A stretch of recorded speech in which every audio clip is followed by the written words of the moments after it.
Apakah memang ada karunia bahasa, atau karunia glosa yang palsu? Bagaimanakah cara mengetahuinya? Apakah memang ada karunia Roh Kudus yang palsu? Orang-orang yang terlihat memiliki karisma Roh Kudus, tetapi pada kenyataannya palsu. Torah 30 menit adalah pelaku Taurat yang percaya bahwa semua yang tertulis di Taurat masih berlaku sampai langit dan bumi berlalu.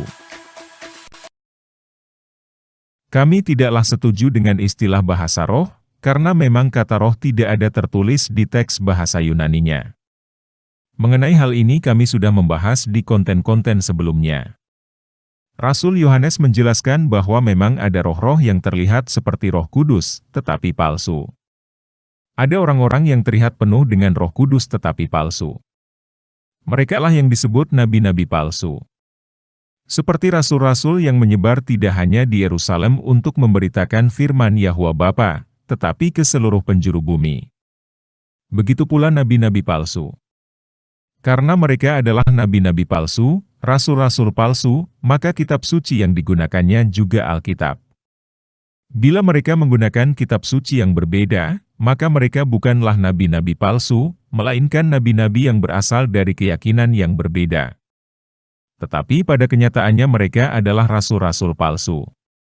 Dengan demikian maka karunia-karunia Roh Kudus pun ada yang palsu. Terlihat memiliki karunia Roh Kudus, pada kenyataannya palsu. Mirip tetapi tidak sama. Yang diajarkan melalui nabi-nabi palsu dan rasul-rasul palsu. Mengatasnamakan Tuhan Yesus untuk meyakinkan orang-orang percaya, pada kenyataannya tidak. Menggunakan ayat-ayat Alkitab dengan pengertian yang dibelokkan dari pengertian sebenarnya. Karena mereka memiliki bapa atas segala tipuan yang pernah ada di muka bumi. Tidak lain adalah iblis. Di dalam Taurat terdapat perintah mengenai 2-3 orang saksi. Hal inilah yang diaplikasikan Rasul Paulus di dalam jemaat di Korintus. Saksi-saksi ini dibutuhkan sebelum menjatuhkan hukuman atas kesalahan atau dosa atas pelanggaran yang tertulis di Taurat. Bila saksi-saksi ini berbohong, atau saksi-saksi dusta, maka mereka berarti melanggar perintah ke-9. Dan akan mendapatkan hukuman yang sesuai dengan yang tertulis di Taurat. Rasul Paulus memberikan syarat, bahwa seseorang yang memiliki karunia glosa, atau karunia bahasa, harus juga memiliki karunia untuk menafsirkannya. Artinya adalah, seseorang yang menggunakan karunia glosa, harus mengerti apa yang dikatakannya. Dengan begitu bila orang-orang yang mendengarkannya bertanya, maka seseorang yang memiliki karunia glosa dapat menjelaskannya. Sekali lagi kami mengingatkan, bahwa karunia Roh Kudus adalah karunia penuh dengan kasih, karunia yang bertujuan untuk orang banyak dan tidak diri sendiri. Tetapi bagaimanakah bila orang yang dikatakan memiliki karunia glosa tidak bisa menerjemahkannya? Perhatikan kalimat 2 atau 3 orang. Ini berbicara mengenai 2-3 orang saksi yang tertulis di Taurat. Di kitab berikutnya, yaitu di 2 Korintus 13 ayat 1, jelas sekali ada suatu perkara yang diperdebatkan. Suatu kesalahan atau dosa atas pelanggaran yang ada di jemaat Korintus. Sesuatu yang menurut pandangan kami karunia Roh Kudus yang palsu. Atau yang lebih spesifiknya tidak lain adalah karunia glosa, atau karunia bahasa. Sekali lagi kami menekankan, bahwa 2-3 orang saksi dibutuhkan untuk memutuskan kesalahan atau dosa di dalam jemaat.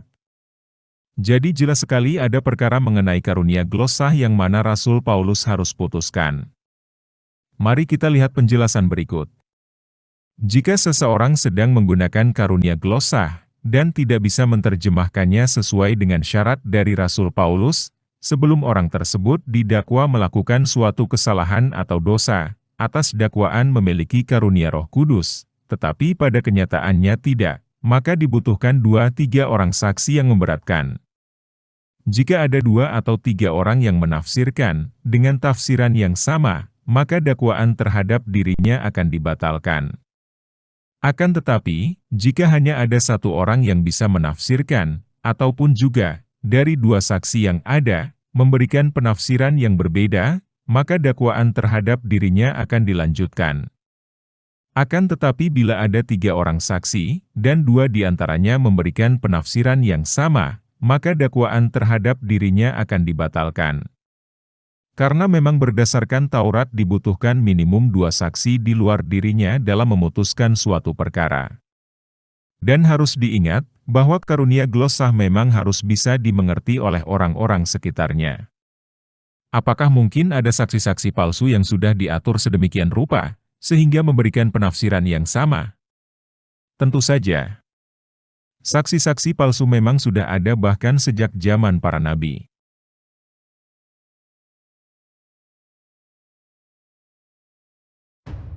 Polemik mengenai karunia bahasa, atau yang disebut juga karunia glosah, sudah ada sejak 2000 tahun lalu. Semenjak masa ketika karunia glosah diturunkan pertama kali. Perkara yang dimaksudkan tidak lain adalah, apakah karunia glosah yang digunakan seseorang benar-benar berasal dari Roh Kudus, atau tidak. Di awal sudah dijelaskan, bahwa Rasul Yohanes sudah mengingatkan mengenai kehadiran roh-roh penyesat. Yang terlihat berasal dari Roh Kudus, pada kenyataannya berasal dari roh iblis. Rasul Paulus menuliskan surat-suratnya ke jemaat di Korintus, baik itu di kitab Korintus pertama dan kedua.